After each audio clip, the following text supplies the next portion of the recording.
Hey guys ఎలా ఉన్నారు? ఎప్పుడు 2014లో రష్యా యుక్రెయిన్ వార్ స్టార్ట్ అయింది. 2022లో యుద్ధం పీక్స్ కి చేరుకుంది. స్టిల్ ఇంకా రష్యా యుక్రెయిన్ వార్ కి ఎండ్ కార్డ్ పడలేదు. ఎండ్ కార్డ్ పక్కన పెడితే పుతిన్ దూకుడు చూస్తుంటే వరల్డ్ వార్ 3 కి ముహూర్తం సెట్ చేసేలా ఉన్నాడు.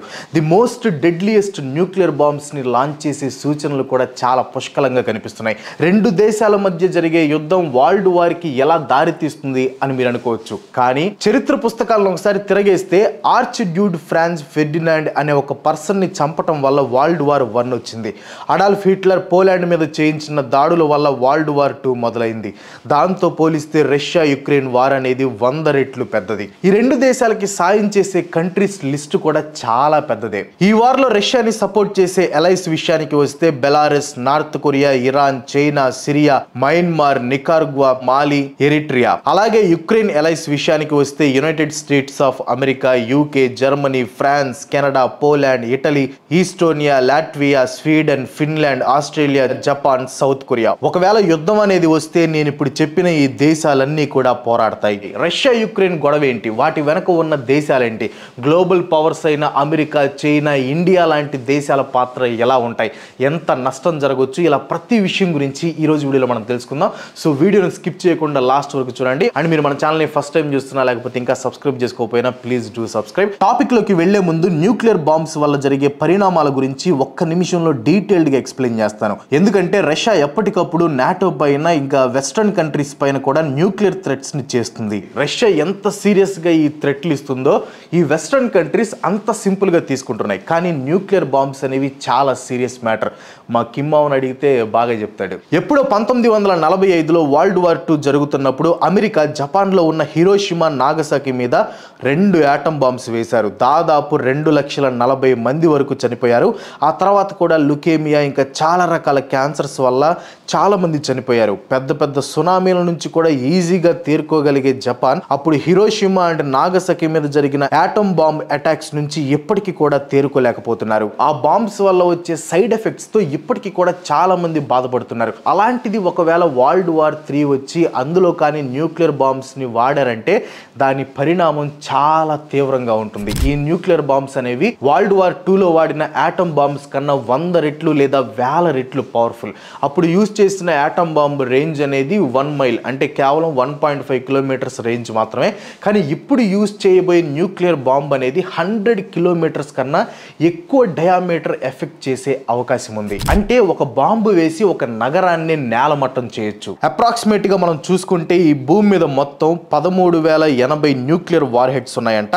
అందులో 6,257 న్యూక్లియర్ బాంబ్స్ రష్యా దగ్గర ఉంటే 5,550 బాంబ్స్ అమెరికా దగ్గర ఉన్నాయి. ఇప్పుడు యుద్ధం అనేది వస్తే ముందుగా ఇన్వాల్వ్ అయ్యేది అమెరికా అండ్ రష్యానే.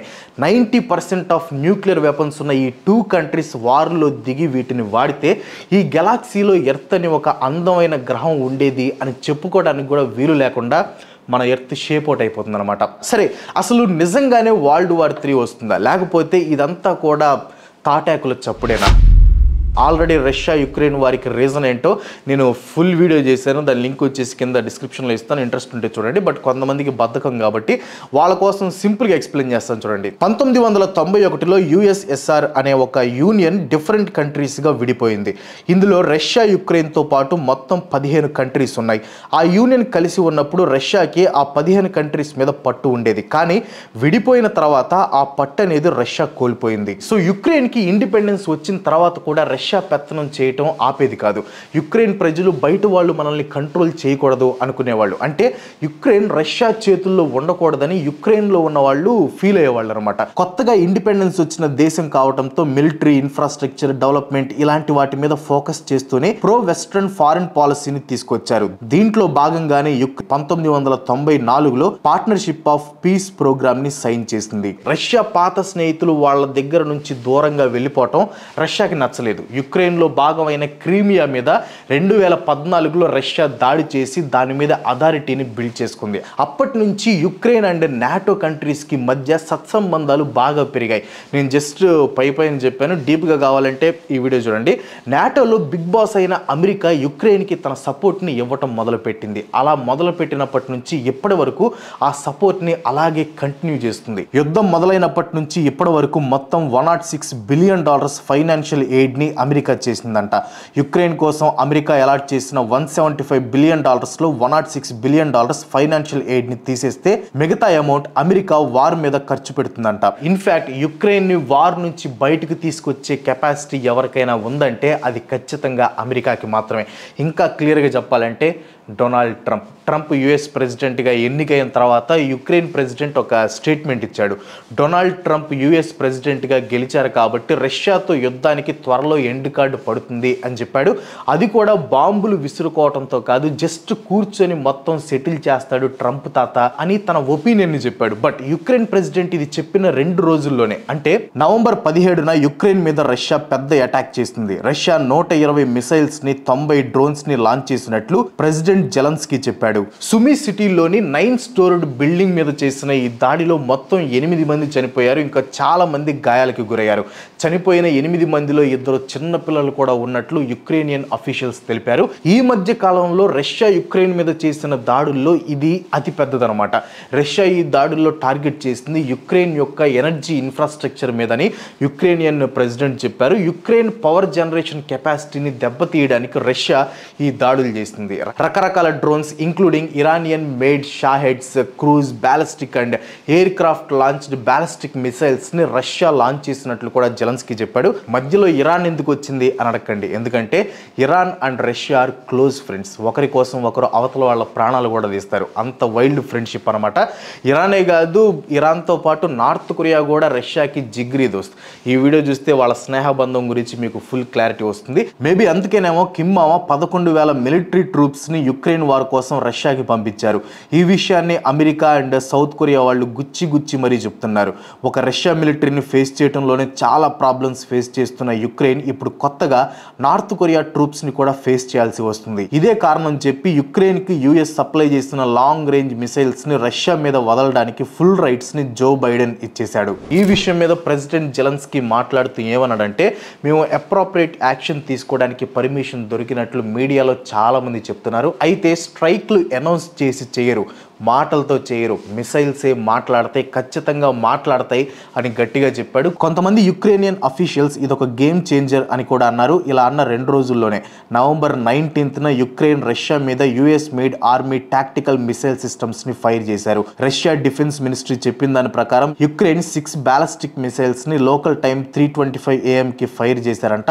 300 కిలోమీటర్స్ రేంజ్ ఉన్న ఈ లాంగ్ రేంజ్ మిసైల్స్ ని ఫస్ట్ టైం యుక్రెయిన్ రష్యా మీద లాంచ్ చేసింది. ఆ రోజు జరిగిన న్యూస్ కాన్ఫరెన్స్ లో ప్రెసిడెంట్ జెలెన్స్కీ అటాక్ జరిగిందా లేదా అనే విషయం మీద పెద్ద కన్ఫర్మేషన్ ఇవ్వలేదు. యుక్రెయిన్ కి లాంగ్ రేంజ్ క్యాపబిలిటీస్ ఉన్నాయి, స్వయంగా యుక్రెయిన్ లోనే తయారు చేసిన లాంగ్ రేంజ్ డ్రోన్స్ ఉన్నాయి, ఇంకా లాంగ్ నెప్ట్యూన్ అనే యుక్రెయినియన్ క్రూజ్ మిసైల్స్ ఉన్నాయి. ఇప్పుడు US army tactical missile system కూడా ఉన్నాయి, అవన్నీ కూడా వాడుతామని జెలెన్స్కీ చెప్పాడు. యుక్రెయిన్ లాంచ్ చేసిన 6 మిసైల్స్ లో 5 మిసైల్స్ ని కాల్ చేశామని, 6th మిసైల్ ని డ్యామేజ్ చేశామని రష్యా ఎయిర్ డిఫెన్స్ తెలిపింది. అంతేకాకుండా డ్యామేజ్ అయిన మిసైల్ ఫ్రాగ్మెంట్స్ వాళ్ళ టెరిటరీలో పడి మంటలు చెలరేగాయని, ఎలాంటి క్యాజువాలిటీస్ కానీ డ్యామేజెస్ కానీ లేవు అని చెప్పారు. యుక్రెయిన్ మిసైల్స్ ని ఫైర్ చేసిన అదే రోజున రష్యాస్ న్యూక్లియర్ డాక్ట్రైన్ ని పుతిన్ అప్డేట్ చేశాడు. నిజానికి రష్యా దగ్గర వాళ్ళలోనే అందరికన్నా ఎక్కువ న్యూక్లియర్ బాంబ్స్ ఉన్నప్పటికీ అవి ఎప్పుడు వాడాలో ఎప్పుడు వాడకూడదు అని కొన్ని రూల్స్ ఉంటాయన్నమాట. ఆ రూల్స్ బుక్ నే రష్యాస్ న్యూక్లియర్ డాక్ట్రైన్ అని అంటారనమాట. దీనినే పుతిన్ సవరించాడు. ఏదైనా ఒక నాన్ న్యూక్లియర్ కంట్రీ దూకుడిగా వ్యవహరించి దానికి న్యూక్లియర్ కంట్రీ తోడైతే దానిని రష్యా జాయింట్ అటాక్ గా పరిగణిస్తుందంట. ఇక్కడ నాన్ న్యూక్లియర్ కంట్రీ అంటే యుక్రెయిన్ అండ్ న్యూక్లియర్ కంట్రీ అంటే అమెరికా, ఫ్రాన్స్, ఇంగ్లాండ్ లాంటి దేశాలు. ఈ న్యూక్లియర్ దేశాల హెల్ప్ తో రష్యా యుక్రెయిన్ మీద అటాక్ చేస్తుందంటే రష్యాకి యుక్రెయిన్ మీద న్యూక్లియర్ బాంబు వేసే రైట్ ఉన్నట్లు. అదే జరిగి రష్యా యుక్రెయిన్ మీద 2 న్యూక్లియర్ బాంబ్స్ వేస్తే ఆల్మోస్ట్ యుక్రెయిన్ పరిస్థితి ముగిసిపోయినట్లే. అలాంటిది రష్యా దగ్గర 6,257 న్యూక్లియర్ బాంబ్స్ ఉన్నాయంట. అయితే కొంతమంది ఈ న్యూక్లియర్ థ్రెట్స్ ని కేవలం ఫేక్ థ్రెట్స్ గా ఫీల్ అవుతున్నారు, కానీ నిజానికి రష్యా రీసెంట్ టైంలో చేసిన స్ట్రైక్స్ చాలా హార్ష్ గా ఉన్నాయి. అంతేకాకుండా రష్యా మొబైల్ బాంబ్ షెల్టర్స్ ని బిల్డ్ చేస్తుంది, అది కూడా మాస్ ప్రొటెక్షన్. 48 గంటల పాటు ప్రొటెక్షన్ ఇచ్చే ఈ bomb shelters nuclear weapon attacks ని కూడా తట్టుకొని నిలబడగలవు. ఈ న్యూక్లియర్ రేడియేషన్ ప్రూఫ్ బంకర్స్ ఒక్కసారిగా 54 పర్సన్స్ ని ప్రొటెక్ట్ చేస్తుంది.